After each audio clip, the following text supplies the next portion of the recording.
दिल्ली में होने वाले एमसीडी चुनाव के मुद्दे पर उत्तराखंड सरकार में मंत्री गणेश जोशी ने हिंदी खबर से खास बातचीत की। आइए सुनते हैं उन्होंने क्या कुछ कहा।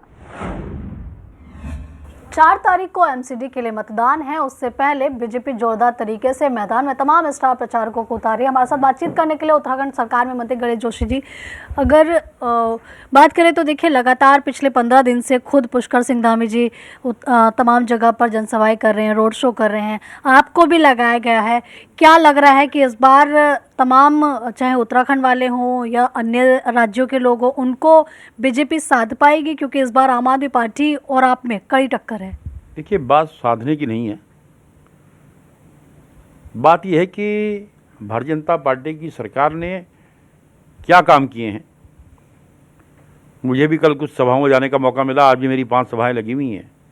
और मोदी जी का जो नारा है, सबका साथ, सबका विकास और सबका विश्वास, इस नारे को लेकर हम जनता के बीच में जा रहे हैं।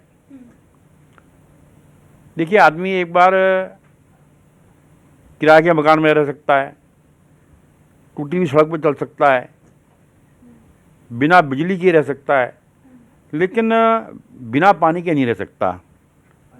हर घर नल, हर घर जल, उसके माध्यम से घर घर पानी पहुंचाया जा रहा है।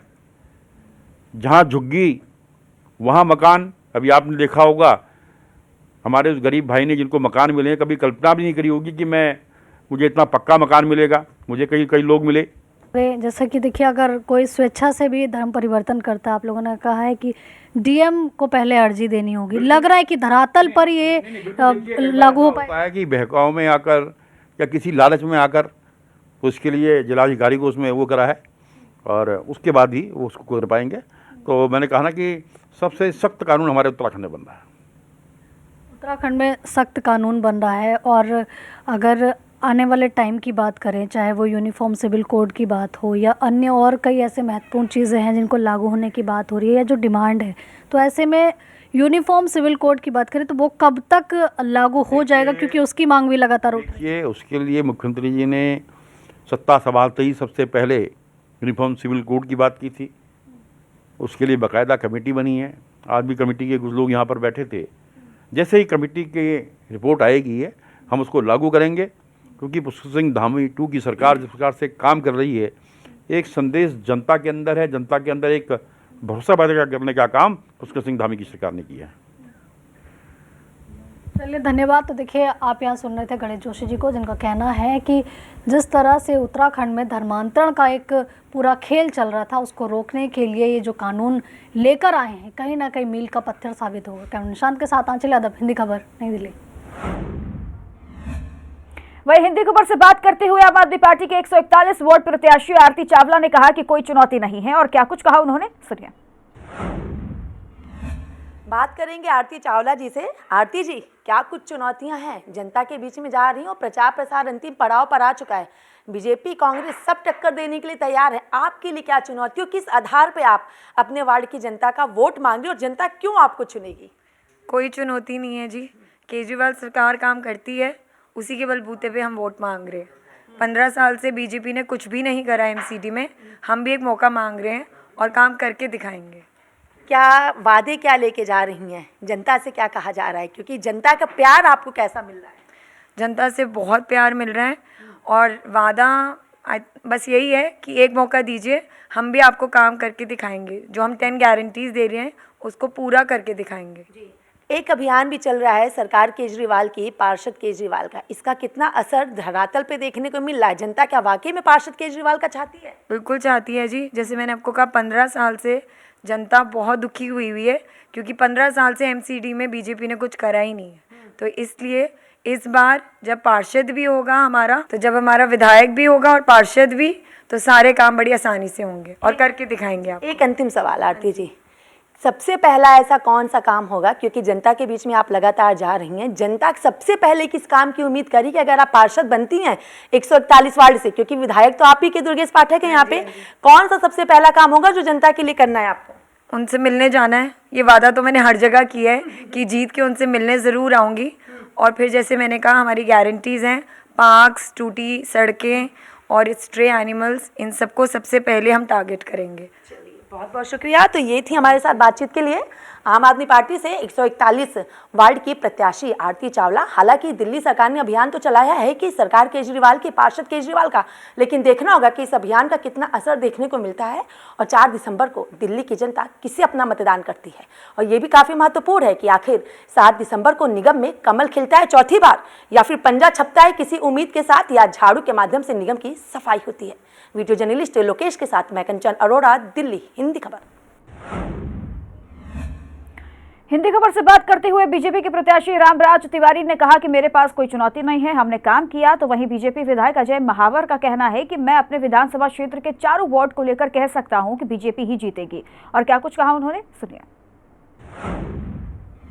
दिल्ली में निगम के चुनाव का प्रचार अंतिम पड़ाव पर है। ऐसे में प्रत्याशी हो या सीनियर नेता हो, मंत्री हो, हर कोई पूरी जद्दोजहद कर रहा है निगम में अपनी जीत दर्ज कराने का। बात कर लेना चाहेंगे बीजेपी से प्रत्याशी हैं रामराज तिवारी जी हैं, जो कि भजनपुरा के 230 वार्ड से प्रत्याशी यहाँ पे बनाए गए हैं। बात करेंगे सबसे पहले इनसे और उसके बाद हम बात करेंगे बीजेपी के विधायक अजय महावर जी भी यहाँ पर हैं।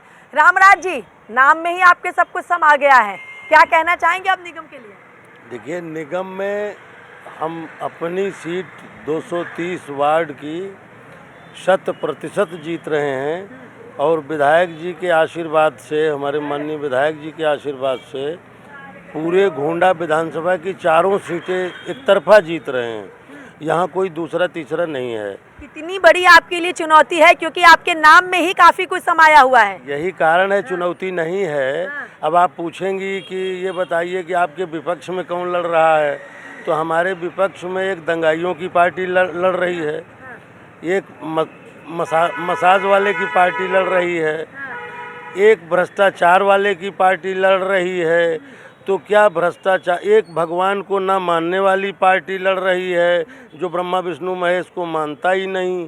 तो हमारे सामने जनता जनार्दन है और वो जनता जनार्दन ही प्रत्याशी है। आपने कहा जनता जनार्दन है, जनता जनार्दन ये प्रत्याशी है, जनता ही सब कुछ करती है और जनता ही चुनाव लड़ी, ऐसा विपक्षों का भी कहना है। लेकिन क्या मुद्दे हैं जिसे लेके आप लोगों के बीच में जा रहे हो? क्यों आपको कोई अपना वोट देगा? नहीं, वोट देगा क्योंकि वो स्वतः प्रत्याशी है। हमारे यहाँ भजनपुरा वार्ड में कोई समस्त विकास हुआ है। विकास के लिए अब समय नहीं है आपके पास बताने का, 1 मिनट 2 मिनट। हमारे यहाँ इतना विकास हुआ है कि जमुना पार में उतना विकास नहीं हुआ। जी, आप कह रहे हैं कि जनता ही स्वतः प्रत्याशी है, यही आम आदमी पार्टी भी कह रही है कि जनता ही चुनाव लड़। जब सब कुछ जनता ही कर रही है तो फिर काम कैसे होगा जनता का? अरे कौन सी पार्टी मैडम, बार बार आप उस पार्टी को कह रही हो, जहाँ से आई थी वहाँ जाने की तैयारी कर चुकी है। उसको जनता करा चुकी है, उसका वो हाल करेगी, वो तो ढूंढ रही है। कितना भरोसा है आपको? 1000% भरोसा है खुद पर, जनता, भगवान, पार्टी, जनता जनार्दन पर। जनता जनार्दन। देखिए, रामराज जी हैं, हालांकि इनके नाम में ही काफी कुछ जाहिर होता है। इनको 1000% भरोसा है, खुद पर नहीं, जनता पर, क्योंकि जनता ही किसी भी चुनाव के लिए अपना फैसला सुनाती है और जनता ही सत्ता में लाती है और सत्ता से हटाती भी है। बात करेंगे अब अजय महावर जी यहाँ पर हैं। अजय जी, कैसे देख रहे हैं, क्योंकि रामराज जी को तो 1000% भरोसा है, आपको कितना भरोसा है? भजनपुरा की जनता कह रही है रामराज जब आएंगे रामराज ही लाएंगे। तो रामराज के नाम में बहुत कुछ छुपा हुआ है और मैंने जनता से अपील की है कि विधायक ने अगर आपका काम किया है, मैंने आपकी सेवा कोरोना काल में की है, मैं अगर दंगों में भी आपके साथ कंधे से कंधा मिलाकर इस क्षेत्र की समरसता के लिए खड़ा रहा, तो फिर रामराज जी को जिताइए, मेरे हाथ मजबूत कीजिए। निश्चित रूप से केंद्र में भाजपा की सरकार होगी। ये चीज जो आपने अभी बोली है कि अगर मैंने काम किया है, क्योंकि काम, जी यही एक पॉइंट है। मैं काम पर अपने काम पर भी वोट मांग रहा हूं कि मैंने काम किया है इस क्षेत्र के विकास के लिए।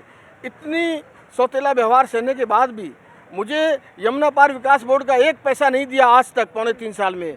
मुझे मुख्यमंत्री सड़क योजना का 1 पैसा नहीं दिया, मुझे अनथराइज कॉलोनी का 1 पैसा नहीं दिया, मुझे गांव के विकास का 1 पैसा नहीं दिया। फिर भी मैं अपने सीमित संसाधनों में भी लड़कर काम करा रहा हूं और कृतसंकल्प हूं मैं इस क्षेत्र की जनता की सेवा के लिए।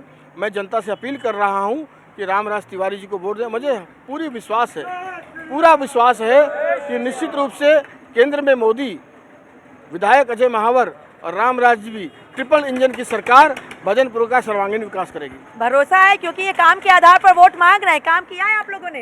ये भजनपुरा की जो जनता है उसके ये लाल हैं, जी, ये लाल हैं। ये इन्होंने आपको हमारे लाल कह लिए दिया कृष्ण है और आप काम के आधार पर श्याम वोट है। भी मांग रहे हैं। बिल्कुल, मैंने तो कहा कि अगर मैंने सेवा की है, आपके बीच में मैं रहा हूँ, तो निश्चित रूप से रामराज तिवारी जी को वोट दें और मैं आगे की जिम्मेदारी स्वयं लेता हूँ। चलिए, बहुत बहुत शुक्रिया। हमने बात की बीजेपी से विधायक अजय महावर और 230 वार्ड से बीजेपी के प्रत्याशी रामराज तिवारी से, लेकिन ये भी बात स्पष्ट हो चुकी है कि अगर काम किया है तो वोट दें। ऐसे में देखना होगा कि क्या वाकई में दिल्ली की जनता काम के आधार पर अपना मतदान करती है और 4 दिसंबर को किसे चुनती है और 7 दिसंबर को निगम में किसकी सरकार बनती है। वीडियो जर्नलिस्ट लोकेश के साथ मैं कंचन अरोड़ा, दिल्ली, हिंदी खबर।